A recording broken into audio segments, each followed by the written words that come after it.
बच्चों आज हम आपकी हिस्ट्री स्टार्ट ले रहे हैं। हिस्ट्री में आपका chapter number 3 ruling the country side.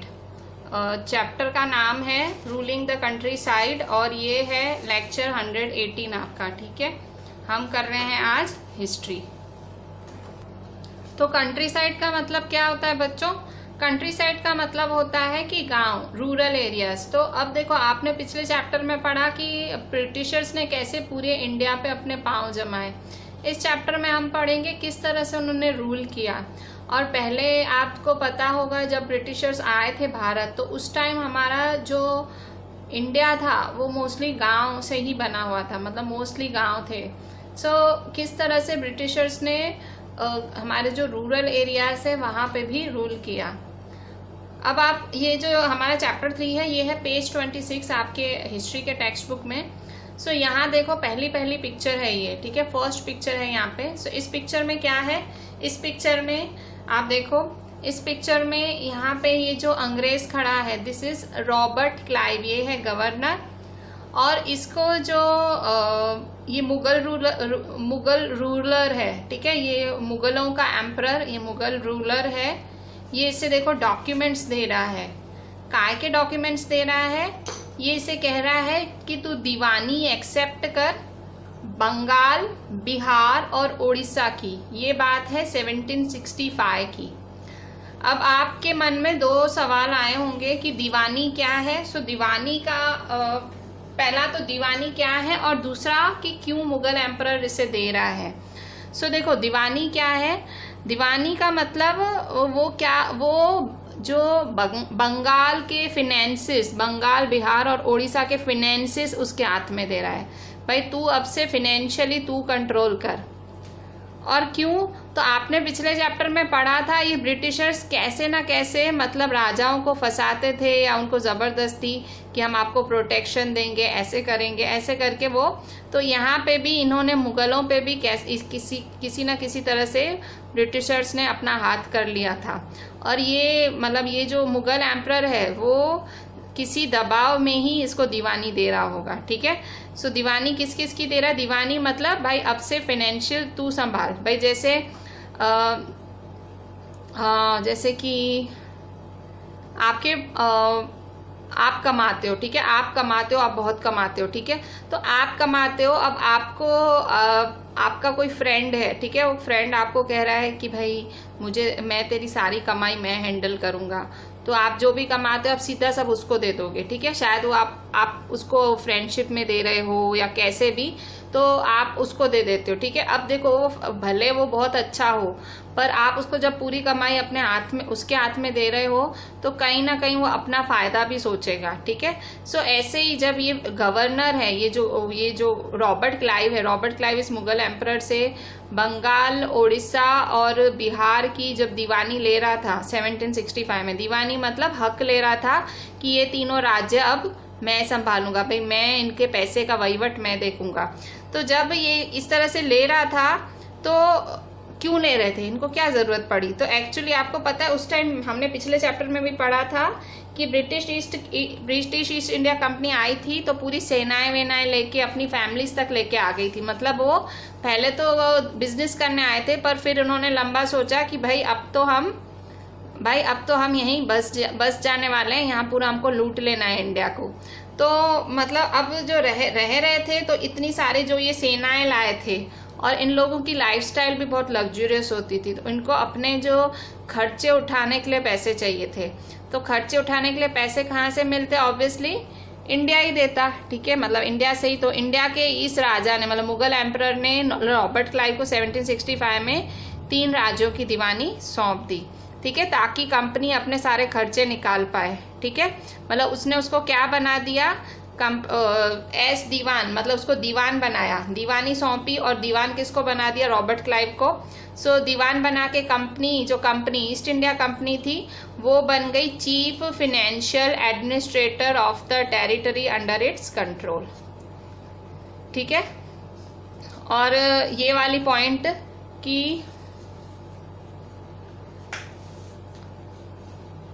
Robert Clive accepted the Diwani of Bengal, Bihar and Orissa from Mughal ruler in 1765.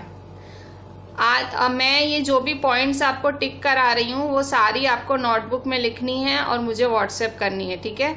जो भी पॉइंट्स हमें यहाँ आपको टिक करा रही हूँ, पढ़ा तो मैं सब रही हूँ पर टिक जो भी करा रही हूँ वो आपको लिखनी है, वो सारी अच्छी पॉइंट्स हैं, ठीक है। सो एक दीवान के तौर पे कंपनी का काम क्या था, मतलब as diwan the company became the chief financial administrator of territory under its control. तो जो कंपनी दीवान बन गई, अब जो ईस्ट इंडिया कंपनी है वो दीवान बन गई और अब वो जो जितना भी चीफ फाइनेंशियल एडमिनिस्ट्रेटर मतलब उसके कंट्रोल में आ गया, ठीक है। मतलब वो चीफ फाइनेंशियल एडमिनिस्ट्रेटर बन गई। चीफ फाइनेंशियल मतलब चीफ मतलब मेन, फाइनेंशियल मतलब पैसे का वहीवट, एडमिनिस्ट्रेटर मतलब वो देखरेख करने वाला। तो कंपनी देखरेख करने वाली मतलब कंपनी को मिल गया सारा पावर पैसे का, ठीक है। सो इनको क्यों ज़रूरत थी, तो मैंने आपको बताया इनको अपने खर्चे निकालने थे। तो अब जैसे जैसे टाइम आगे बढ़ा तो कंपनी को समझ आ गया कि इनको ध्यान से आगे बढ़ना पड़ेगा और उनको, और जो लोग थोड़े उस टाइम उग्र भी थे, ऐसे तो थे नहीं कि सब बोलते थे आओ आओ हम पे राज करो, तो कुछ लोगों को दबाना भी पड़ता था, ठीक है। सो इस तरह से कंपनी बहुत सोच समझ के चलती थी। तो आप इस चैप्टर में क्या देखोगे, आप इस चैप्टर में देखोगे कि किस तरह से कंपनी ने गांव, रूरल एरियाज को भी कॉलोनाइज किया। कॉलोनाइज मतलब कैसे रूरल एरियाज पे भी ईस्ट इंडिया कंपनी का राज चलाया। उन्होंने किस तरह से वहाँ पे उनसे रेवेन्यू कलेक्ट किए, रेवेन्यू मतलब टैक्स वगैरह लिए। Redefined the rights of people, वहाँ कैसे उन्होंने अधिकार बदले लोगों के, और उन्होंने वो क्रॉप्स उगवाए वहाँ के किसानों से जो वो चाहते थे। तो यहाँ इस चैप्टर में बेसिकली आप गांव में कंपनी का इंटरफेरेंस देखोगे, रूरल एरियाज में मतलब कंट्री साइड में। सो सबसे पहले रेवेन्यू फॉर द कंपनी, जो टैक्स वगैरह था, ठीक है। सो किस तरह से भाई टैक्स का क्या करा कंपनी ने। सो कंपनी अब दीवान बन गई। दीवान का मतलब भाई फाइनेंशियल एडमिनिस्ट्रेटर, सारा जो पैसे का वहीवट उसके हाथ में आ गया। पर अभी भी वो अपने आप को ट्रेडर ही मानती थी कंपनी, क्योंकि आई तो बिजनेस करने ही थी ना। ईस्ट इंडिया कंपनी इंडिया क्या करने आई थी, बिजनेस करने आई थी। तो अभी भी भले पूरा शासन उसके हाथ में आ गया था, पर कहीं ना कहीं वो खुद को अभी भी ट्रेडर मानती थी। वो मानती थी कि मुझे बहुत कमाना है यहाँ पे, और पर वो कुछ और ऐसा कुछ नहीं, मतलब कंपनी को अभी इंटरेस्ट नहीं था कलेक्शन में, देने में, लेने में, उसको बस फायदे में इंटरेस्ट था। उनका बस यही काम था कि हम जितना हो सके हमारा प्रॉफिट बढ़ाएं। हम यहाँ से जो इंडिया उस टाइम किस चीज़ के लिए जाना जाता था, कॉटन और सिल्क के लिए, तो हम यहाँ का अच्छा कॉटन और सिल्क लें, जितने कम दाम में लें, और फिर वहाँ बाहर जाके हम अपने देश में बेच दें। 5 सालों में जो चीज़ें कंपनी खरीद रही थी, बंगाल से जो चीज़ें खरीद रही थी वो डबल हो गए उनके भाव। 1865 से पहले कंपनी ने जो इंडिया में चीज़ें खरीदी थी, और उन्होंने इंडिया क्या क्या खरीदता था तब, गोल्ड और सिल्वर खरीदता था ब्रिटेन से। तो अब मतलब ये जो टैक्स बंगाल से लिया जा रहा था उससे अब सारी खरीद फरोख्त हो रही थी। देखो फिर से मैं बताती हूँ क्या बोला मैंने। देखो कंपनी अब दीवान बन गई, पर अभी भी वो अपने आप को एक धंधे वाला मतलब बिजनेसमैन ही मान रही थी, ट्रेडर। वो अभी भी बहुत सारा प्रॉफिट कमाना चाह रही थी, पर अभी भी वो इंडिया के पचड़े में नहीं पड़ना चाह रही थी। उनका एफर्ट क्या था कि हम जितना हो सके अपना प्रॉफिट बढ़ाएं और यहाँ का जो कॉटन और सिल्क खरीदें इंडिया का, जितने सस्ते भाव में हो सके। 5 सालों में जो गुड्स कंपनी ने goods bought by the company in Bengal doubled, मतलब जो भाव में कंपनी ने बंगाल से जो चीज़ें खरीदी थी 5 साल में उनका भाव दुगना हो गया। 1865 में कंपनी ने इंडिया से सामान खरीदा था, मतलब इंडिया से माल लिया था, और सामने इंडिया को बोला था कि तुम हमारा गोल्ड और सिल्वर मंगवाओ, ठीक है, मतलब आटे साटे में। कंपनी ने बोला था कि तुम अपना हमारा गोल्ड और सिल्वर वहाँ से मंगवाओ ब्रिटेन से, और हम तुम्हारे चीज़ें ले जाते हैं। अब इंडिया की तो बहुत सारी चीज़ें थी, स्पाइसेस थे, आपने पिछले चैप्टर में पढ़ा था, कॉटन, सिल्क, स्पाइसेस, बहुत सारी चीज़ें थी जो फॉरेन में अच्छी चलती थी। अब मतलब कंपनी को क्या करती थी, कंपनी सामने ब्रिटेन से कंपनी सामने गोल्ड और सिल्वर इंडिया को भेजती थी और इंडिया बदले में सामान भेजती थी। पर अब सारा वहीवट ही कंपनी के हाथ में आ गया, तो कंपनी ने वो गोल्ड सिल्वर भिजवाना बंद कर दिया। अब मतलब समझो ये सब जो खरीदना है भाई, कॉटन और सिल्क खरीदना है, अब वो हाथों हाथ पैसे दे रही थी। कहाँ से दे रही थी? बंगाल से। ये अभी अभी आपने देखा ना, बंगाल का दीवान बना दिया। सो बंगाल का सारा वही, मैंने आपको वही बोला ना, अब आप फ्रेंड को सारे पैसे दे रहे हो, वो अच्छा कर रहा है बुरा कर रहा है आपको क्या पता। तो ऐसा ही इनके साथ हुआ। रॉबर्ट क्लाइव को दीवान तो बना दिया, पर फिर दीवान बनने के बाद, मतलब रॉबर्ट क्लाइव नहीं, पूरी ईस्ट इंडिया कंपनी को दीवान बना दिया।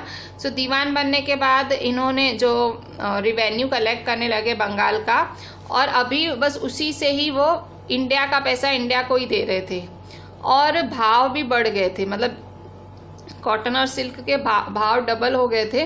तो मतलब आप देखो, बंगाल से डबल पैसा ले रहे थे और वो डबल पैसा कॉटन सिल्क में दे रहे थे। इंडिया को रहा था, पर इंडिया का तो माल जा रहा था ना। आप समझो, नुकसान तो हुआ ना, मतलब चीटिंग तो हुई ना। तो अब बंगाल लुट रहा था क्योंकि कॉटन सिल्क महंगा हो रहा था, और ये जो ईस्ट इंडिया कंपनी थी बंगाल के पैसे से ही कॉटन सिल्क खरीद के भेज रहा था ब्रिटेन, भाई एक्सपोर्ट कर रहा था।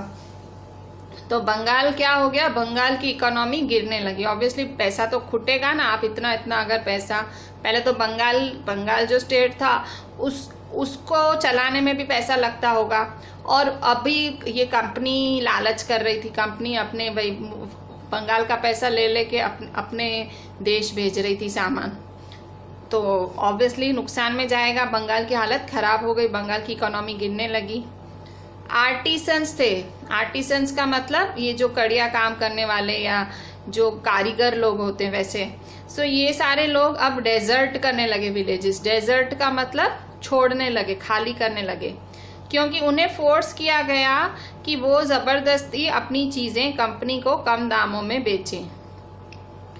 पीजेंट्स जो थे, फार्मर्स अब अपना जो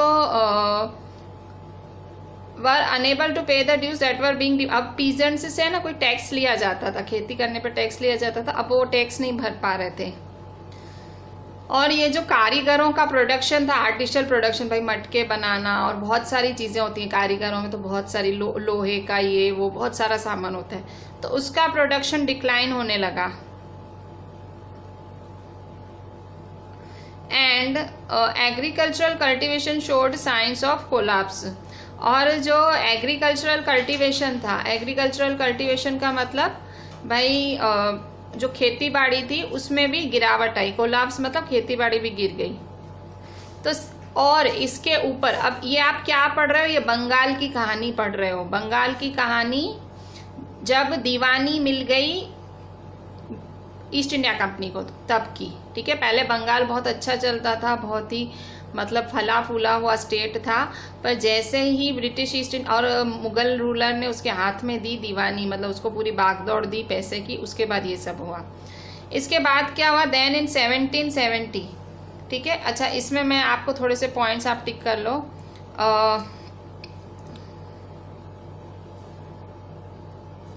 Before 1865, the company had purchased goods in India by importing gold and silver from Britain. Now, revenue collected in Bengal could finance the purchase of goods for export. मैंने आपको क्या बोला, मैं पॉइंट्स भी टिक कराऊंगी और वो पॉइंट्स आपको लिखते जानी है। अच्छा, फिर बंगाल की economy, Bengal economy was facing a deep crisis, ठीक है। आर्टिसंस वर डिजर्टिंग विलेजेस, वो विलेजेस छोड़ के जा रहे थे। Peasants were unable to pay the dues, peasants अपना जो उनसे टैक्स लिया जाता था वो नहीं भर पा रहे थे। Agricultural cultivation showed science of collapse, खेती बाड़ी भी गिर गई। और इसके ऊपर अब एक और चीज होनी बाकी थी, क्या, in 1770 a terrible famine killed 10 million people in Bengal. 1770 में क्या हुआ, 1770 में एक अभी 1765, अभी देखो बात सुनो आप, 1765 में ही दीवानी अभी हाथ में आई थी और 5 साल में तो बंगाल की हालत देखो क्या हो गई। मैं आपको बताती हूँ, 1770 में तो एक खतरनाक फैमाइन आया बंगाल में। फैमाइन का मतलब होता है सूखा। ऐसा सूखा पड़ा बंगाल में कि 10 मिलियन लोग मर गए बंगाल के। अब 10 मिलियन मतलब 1 crore, 10 million, 10 million means 1 crore people of Bengal died. मतलब ये तो आप टेक्स्ट बुक में पढ़ रहे हो, अभी तो फिगर कितनी ऊंची होगी आप वो सोचो। ये तो गिनती है, गिनती तो मतलब गलत ही होती है मोस्टली जो बुक्स में होती है, उससे ज़्यादा लोग ही मरे होंगे। तो जो बंगाल की 1/3 पॉपुलेशन थी वो तो वाइप आउट हो गई, मतलब 1/3 पॉपुलेशन वाइप आउट। क्यों? 1 करोड़ लोग अगर एक स्टेट से मर रहे हैं तो आप 1/3 पॉपुलेशन तो गायब ही हो गई ना देश की। ठीक है, सो इस तरह से मतलब बंगाल की ऐसी हालत हो गई कंपनी को दीवानी देने के बाद। अब क्या हुआ, नेक्स्ट पेज पे, पेज 28 पे, तो अब देखो बंगाल की हालत इतनी बुरी थी, कंपनी ने अब दीवानी ली हुई थी, मतलब पैसा, कंपनी को अब चिंता तो होगी ना क्योंकि पैसा तो बंगाल से आ रहा था। तो अब क्या हुआ, अब कंपनी ने सोचा कि हम खेती बाड़ी में कुछ इम्प्रूवमेंट करें।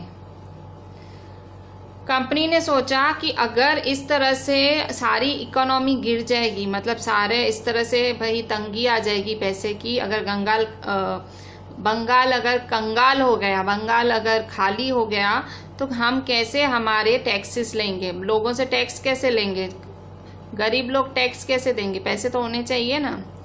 तो उनको लगा कि भाई हमें अब कुछ करना चाहिए। अब फाइनली उनको ध्यान आया कि अब कुछ करना चाहिए बंगाल के लिए, खाली पैसा ही नहीं लूटना है, कुछ करना भी है। तो अब क्या सोचा इन्होंने सोचा कि चलो अब कुछ इन्वेस्टमेंट कर लेते हैं यहाँ लैंड पे, भाई कुछ खर्चा वर्चा कर लेते हैं, भाई फिर जो फसल उगेगी तो फायदा तो हमको ही होगा, थोड़ा सा एग्रीकल्चर इम्प्रूव कर लेते हैं बंगाल का। अब इनको ध्यान आया, तो अब उन्होंने किया कैसे, आफ्टर 2 डिकेड्स। अभी देखो अभी भी ये लोग सोच ही रहे हैं, ये इन लोगों ने 20 साल तो सोचा, 2 डिकेड्स सोचा, 2 डिकेड सोचा कि बंगाल का क्या करना है।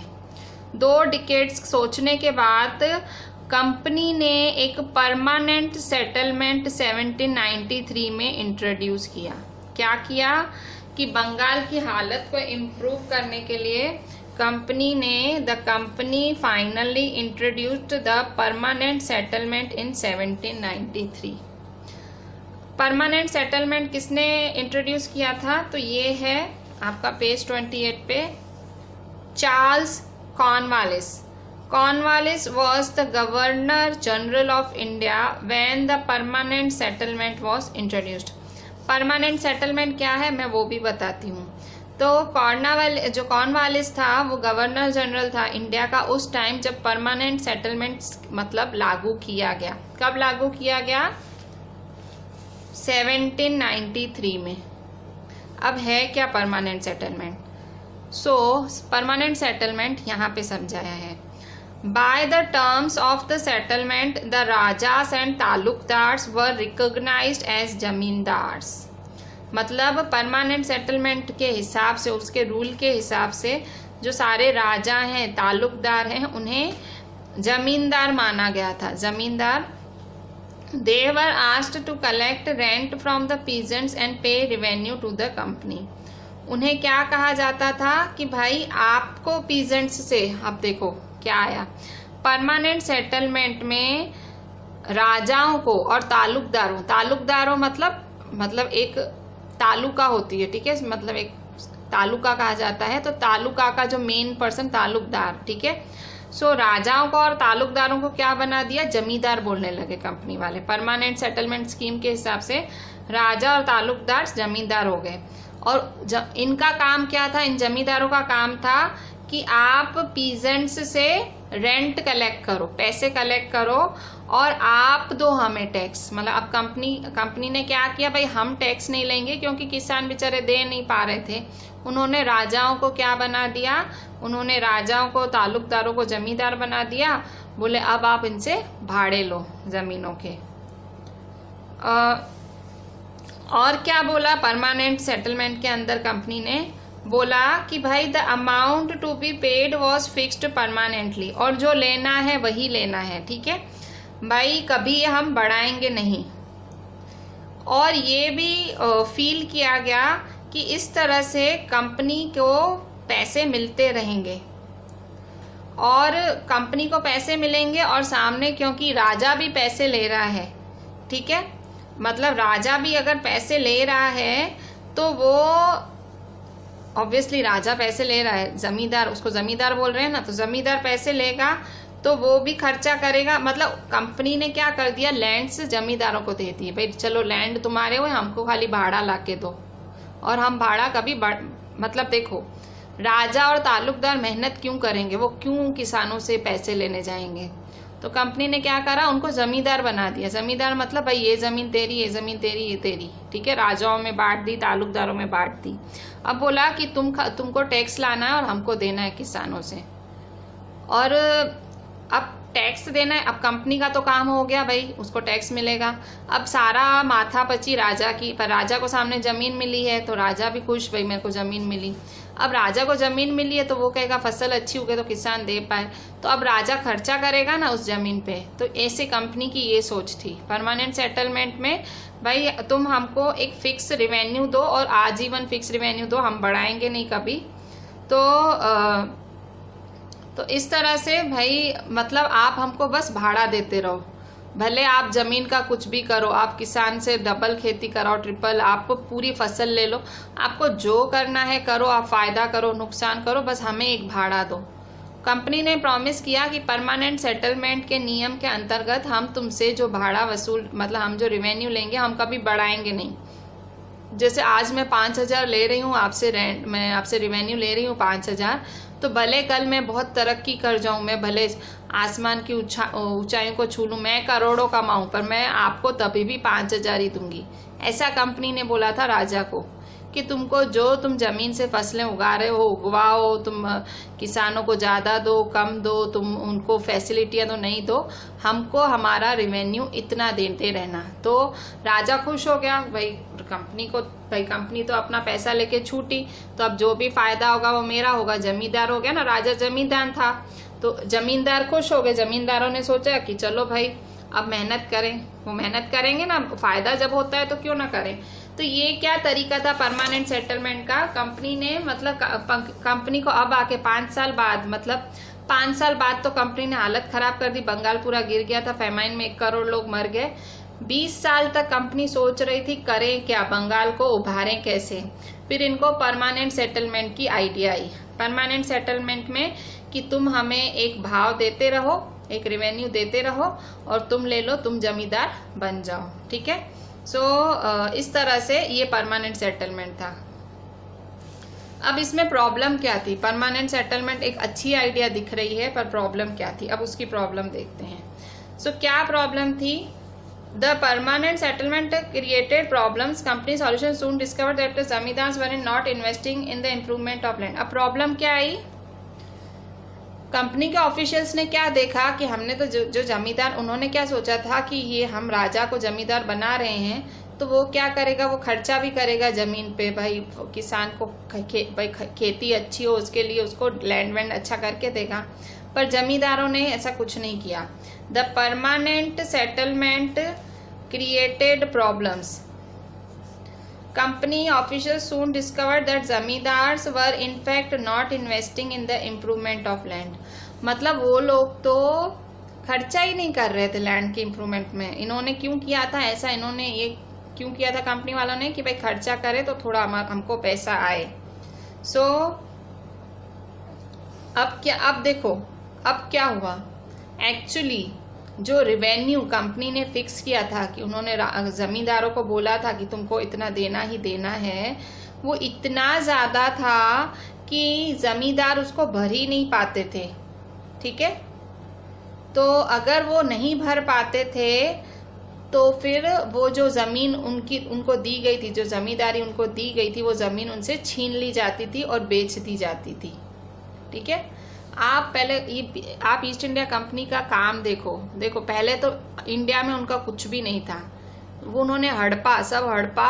अब हड़प के वो उन्हीं को ही जमींदारी दे रहे हैं, राजा को ही सामने बोल रहे थे कि लो मैं तुमको जमींदारी दे रहा हूँ भाई तुम चलाओ। अब राजा नहीं भर पा रहा है उनका इतना हाई रेवेन्यू, तो उसने उसको जमींदारी छीन के उन्होंने वो बेच दी जमीन। देखो मतलब है भी नहीं खुद की और उसको बेच रहे हैं। ये ब्रिटिश ईस्ट इंडिया कंपनी के काम। तो revenue that had been fixed were so high that the zamindars found it difficult to pay. ठीक है, इतने ज्यादा थे कि वो भर ही नहीं पाते थे। और anyone who failed to pay the revenue lost his जमींदारी। और अगर कोई नहीं भर पाता है, कोई रेवेन्यू नहीं भर पाता है, तो उसको बोलते थे भाई तेरी जमींदारी रिटर्न कर। पर by the first decade of the 19th century, मतलब फर्स्ट डिकेड ऑफ द 19 मतलब 19th सेंचुरी के पहले 10 सालों में सिचुएशन बदल गई। कैसे बदली? प्राइजेस इन द मार्केट रोज, मतलब जो भाव थे वो थोड़े कीमतें बढ़ी। और कल्टीवेशन अब अच्छी होने लगी, खेती बाड़ी अच्छी होने लगी। इसका मतलब क्या हुआ? खेती बाड़ी अच्छी हुई तो जमींदारों की भी इनकम बढ़ी, क्योंकि जमींदारों को तो सब लैंड से ही लेना देना था भाई, फसलों से। So an increase in the income of zamindars. अब पर कंपनी तो but no gain for the company. क्यों? कंपनी को इससे कुछ फायदा नहीं। क्यों? क्योंकि कंपनी ने जब परमानेंट सेटलमेंट साइन कराया था उसने क्या बोला था? परमानेंट मतलब हम आपसे एक सरखा ही टैक्स लेंगे, भले आप फायदे में हो नुकसान में हो। जैसे पहले राजा इनका भर ही नहीं पा रहे थे, इतना हाई था। पर फिर थोड़े टाइम बदला, भाव बदले, कल्टीवेशन इम्प्रूव हुआ, जमींदारों ने भी मेहनत की होगी, तो पर कंपनी को तो वही टैक्स लेना है। ठीक है, कंपनी ने ये तो बोला मैं वही टैक्स लूंगी, क्योंकि वो परमानेंट सेटलमेंट था। परमानेंट मतलब फिक्स। पर अभी भी जो जमींदार थे, अभी भले उनको फायदा हो रहा था तो भी उनको कोई इंटरेस्ट नहीं था कि भाई हम लोग इसमें जो लैंड है उसमें कुछ मेहनत करें। कुछ इन्वेस्टमेंट ही नहीं करते, जो जैसा चलता है वो चलता रहे। तो कुछ लोगों को तो मतलब कुछ लोग तो टैक्स नहीं भर पाए, तो उनके जो सारे लैंड्स थे वो चले गए, जमींदारी चली गई। कुछ लोगों को था भाई कमा लेना, अभी भाई थोड़ा सा कमा लेना। तो as long as the zamindars could give out the land to tenants and get rent they were not interested. अभी उनको कोई इंटरेस्ट नहीं था, उनको बस वो सोचते थे शांति से भाई हम कलेक्ट करें किसानों से रेंट, और भाई जितना टैक्स कंपनी मांग रही है उतना दें, बाकी हमारी जेब में डालें। मतलब जमींदार तो शांति से था, कंपनी को अभी शांति थी, रेवेन्यू आ रहा था टाइम टू टाइम। जमींदार को शांति थी भाई मैं मेरा टैक्स लेके आऊं। अब हैरान कौन हो रहा था इन सब में? हैरान कौन हुआ? ठीक है, तो हैरान हुआ किसान। पेज नंबर 29 पे कौन हैरान हुआ? किसान, कल्टीवेटर। क्योंकि टैक्स किससे लिया जा रहा था? कल्टीवेटर से, किसान से लिया जा रहा था। So on the other hand in the villages the cultivator found the system extremely oppressive. Oppressive मतलब ये बहुत ही कहते हैं ना क्रूर सिस्टम था, गलत सिस्टम था। The rent he paid to the zamindar was high and his right on the land was insecure. Cultivator को पहले तो जमींदार को रेंट देना पड़ता था, उसको रिवेन्यू देना पड़ता था, और उसके बाद भी उसकी जमीन उसकी नहीं, मतलब फार्मर की जमीन तो किसकी? जमींदार की। मतलब वो पैसे भी दे रहा है, जमीन भी उसकी नहीं, वो फसल भी उगा रहा है, तो हालत किसकी खराब हो रही है? कल्टीवेटर मतलब उगाने वाले की, फार्मर की। The rent he paid to the zamindar was high and his right on the land was insecure. To pay the rent he had to often take a loan from the money lender. कई बारी तो उसको जो भाड़ा देना पड़ता था अपनी जमीन का राजा को, वो देने के लिए उसे बड़े बड़े मनी लैंडर्स से जाके मतलब उधार लेनी पड़ती थी। और जब वो नहीं भर पाता था, मतलब जमींदार को जब नहीं भर पाता था, तो उसको जमीन से निकाल देते थे, और उसको उसकी आगे वाली पुश्तों तक को भी मतलब वो उस जमीन से निकाल दिए जाते थे जो उसकी खुद की है, जहाँ पे उसके बाप दादा ने खेती की थी। मतलब आप देखो सिस्टम कितना गलत चल रहा है। अपनी जमीन है, आप खेती कर रहे हो, पर आप टैक्स किसको दे रहे हो? तीसरे आदमी को। टैक्स नहीं दे पा रहे हो, वो बिल्कुल आपको निकाल दे रहा है। ठीक है, सो इतनी गलत चीज हो रही थी। To pay the rent he had to often take a loan from the money lender. ठीक है, और अगर if he failed to pay the rent he was evicted from the land he had cultivated for generations.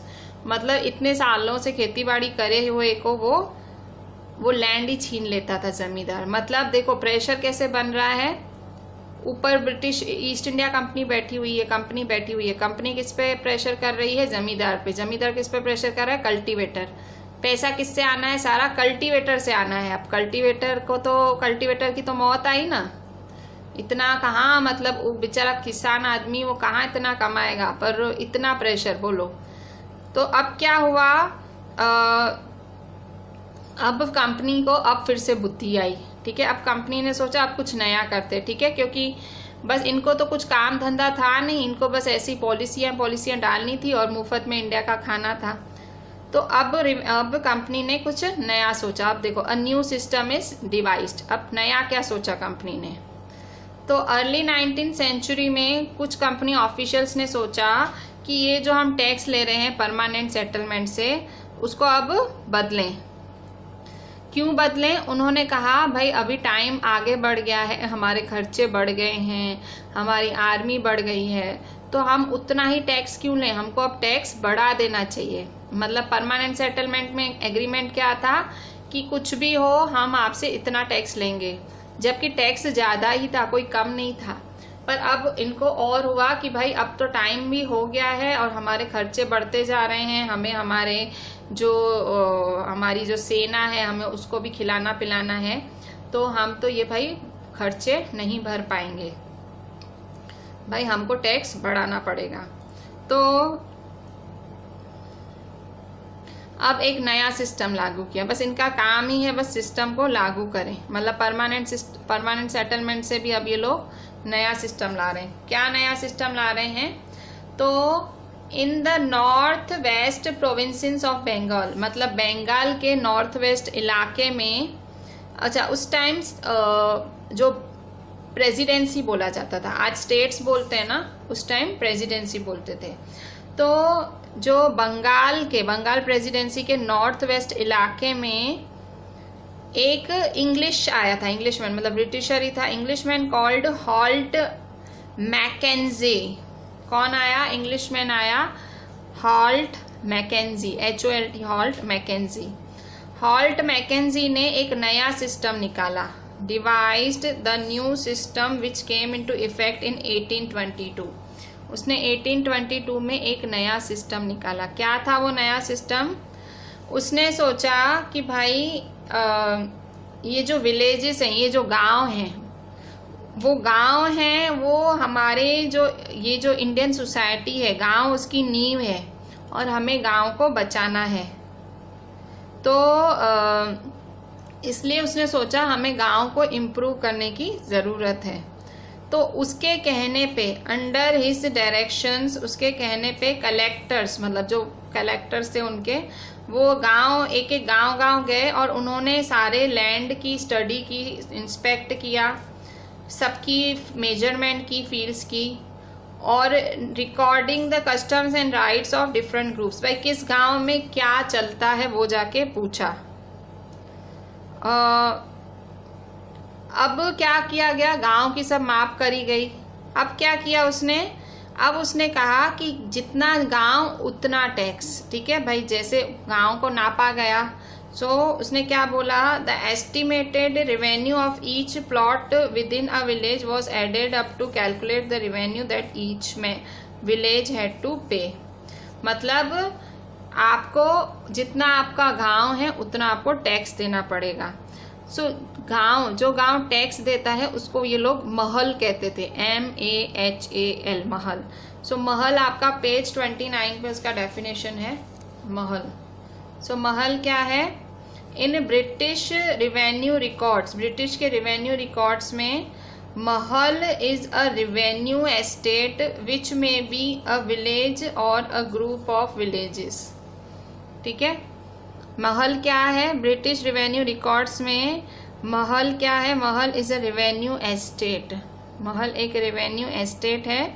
जो revenue estate मतलब वो जगह, estate का मतलब होता है गांव, जगह। रेवेन्यू मतलब जहां से पैसा आने वाला है वो गांव, तो वो उस गांव को महल कहते थे जहां से पैसे आने वाला है। ठीक है भाई, ऐसे बोलते थे इस महल से इतना पैसा आएगा, इस महल से इतना। महल मतलब गांव जिससे कि टैक्स लेना है। तो ये भी एक इम्पॉर्टेंट चीज है जो आपको लिखनी है। ठीक है, अब फिर से अभी ये नया सिस्टम आया महल का, तो अब ये कुछ परमानेंट जैसा नहीं था, जितना गांव उतना देना है। तो ये जो टैक्स था, टैक्स कौन देगा? ये जो महल किसको देना था? So the charge of collecting the revenue and paying it to the company was given to the village headman. किसको ये काम दिया गया? इस बार इन्होंने जमींदारों को काम नहीं दिया। किसको काम दिया? विलेज हेडमैन को, गांव के ही मुखिया को काम दे दिया। जो गांव का मेन पर्सन था उसी को ही ये काम दे दिया। और क्योंकि ये महल वाला सिस्टम था भाई, महल जो रिवेन्यू दे रहे थे, तो इसलिए इस सिस्टम को क्या कहा गया? दिस सिस्टम के be known as Mahalwari settlement. अब जो परमानेंट सेटलमेंट था उसका नाम क्या हो गया? महालवारी। महलवारी मतलब जितनी गांव की माप है उतना आपको टैक्स देना है, पर किसको देना है? इस बारी विलेज हेडमैन को, आप ही के गांव के सरपंच को देना है। और सब मापा गया, पहले तो सब नापा गया, एक एक गांव में विलेज जाके नापे गए। ठीक है, सो उसके बाद मतलब ये महलवारी सेटलमेंट की आइडिया किसकी थी? हॉल्ट मैकेंजी की। किसकी थी? Holt Mackenzie.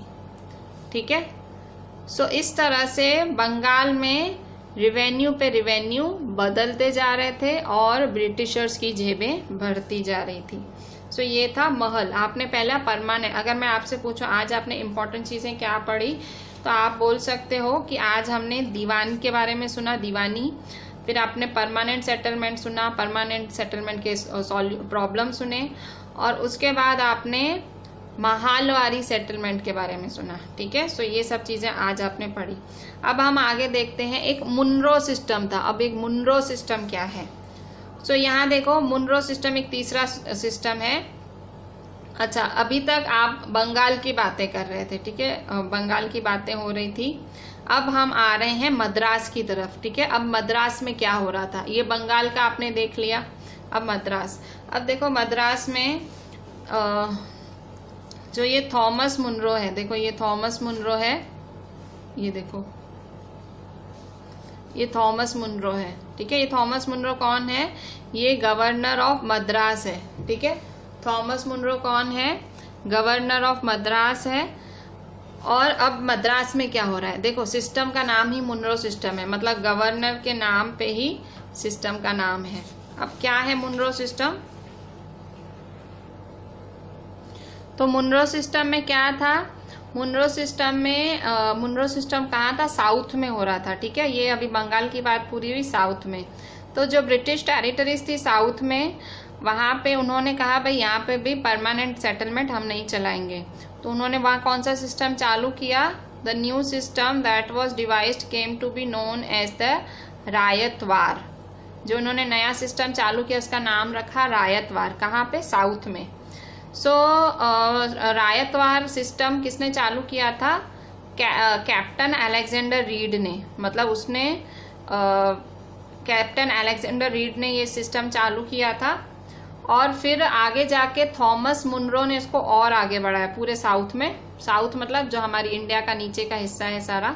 सो वहाँ पे subsequently developed by Thomas Munro. Thomas Munro ने ये जो रायतवार का सिस्टम था उसको आगे बढ़ाया।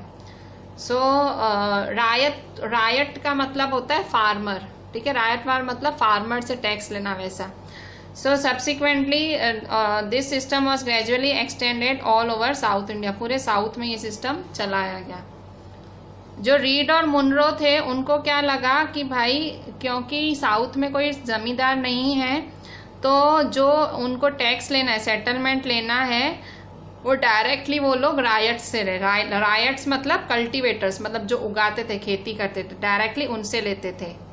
तो इसलिए उन्होंने डायरेक्ट, मतलब ये लोग कोई जमींदार नहीं था, वो डायरेक्ट खुद ही उनसे पैसे लेते थे। ठीक है।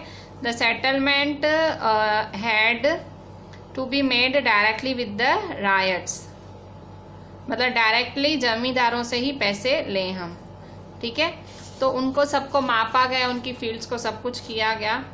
ब्रिटिशर्स को लगा कि हम लोग इनका बहुत भला कर देंगे। ठीक है भाई, हम लोग इनके जो जैसे दादा परदादा उनका भला सोचते थे, हम भी इनका भला सोचेंगे। पर ऐसा कुछ नहीं हुआ। क्यों?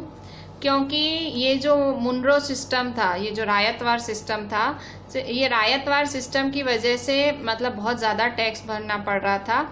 तो इतना ज़्यादा टैक्स ये पीजेंट्स भर नहीं पा रहे थे। ठीक है। सो पीजेंट्स वर अनेबल टू पे रायट्स, मतलब ये जो टैक्स है इतना ज़्यादा भर नहीं पा रहे थे, और वो जो गांव छोड़ के चले गए, और गांव क्या हो गए? डेजर्टेड हो गए। डेजर्टेड मतलब खाली हो गए। ठीक है। इन्होंने क्या सोचा था, भाई रायट वाली सिस्टम हम ला रहे हैं तो हम डायरेक्ट भाई हम वसूलेंगे, तो भाई हम तो उनको लूटेंगे नहीं, भाई जो टैक्स है वही लेंगे, बीच में जमींदार भी नहीं है, तो गांव मतलब किसानों का फायदा होगा। ऐसा सोचा था। रायट वाली सिस्टम इंट्रोड्यूस किया था जब मुनरो और रीड्स ने, अलेक्जेंडर रीड्स ने और थॉमस मुनरो ने जब ये सिस्टम चालू किया था, उनको लगा था फार्मर्स का भला होगा, पर कुछ भला हुआ नहीं, और वो उल्टा फार्मर्स मतलब जो सारे रायट्स थे, रायट्स मतलब कल्टीवेटर जो उगाते हैं, वो तो शहर मतलब गांव छोड़ के ही भाग गए। अब क्रॉप्स फॉर यूरोप। अब देखो ऐसे लालची लोग हैं ये लोग, मतलब ब्रिटिशर्स। अब क्या हुआ, उनको क्या हुआ कि भाई ये अब भाई पैसा तो मिल रहा है उनको गांव से, ऐसे टैक्सेस से। अब उनको लगा कि हम यहाँ इंडिया के किसानों से अब यूरोप के लिए हम फसलें उगवाएं, यूरोप भाई उनके देश, हम भाई फॉरेन के लिए फसलें उगवाएं। सो अब उन्होंने क्या सोचा, the company was trying to by the late 18th century, मतलब 18वीं सदी के एंड में कंपनी ने क्या किया, कंपनी ने अब किसकी खेती चालू करवाई, ओपियम और इंडिगो की। ओपियम और इंडिगो की खेती चालू करवाई इंडिया में। अभी तक इंडिया में किस किस चीज़ की खेती हो रही थी कि in the century and a half that followed the persuaded और forced in various part to produce other crops, और बाकी मतलब ओपियम इंडिगो भी उगवाना चाह रहे थे, और क्या क्या बोल रहे थे, उगाओ। द ब्रिटिश परसुएडेड और force cultivators in various parts of India to produce other crops, मतलब तुम बाकी भी फसलें उगाओ, मतलब खाली चावल और राइस नहीं, और भी। बंगाल में बोल रहे थे जूट उगाओ, आसाम में बोल रहे थे टी उगाओ, और शुगर केन बोल रहे थे उत्तर प्रदेश में उगाओ। ठीक है। वीट पंजाब में उगाओ, कॉटन महाराष्ट्र एंड पंजाब, और राइस इन मद्रास।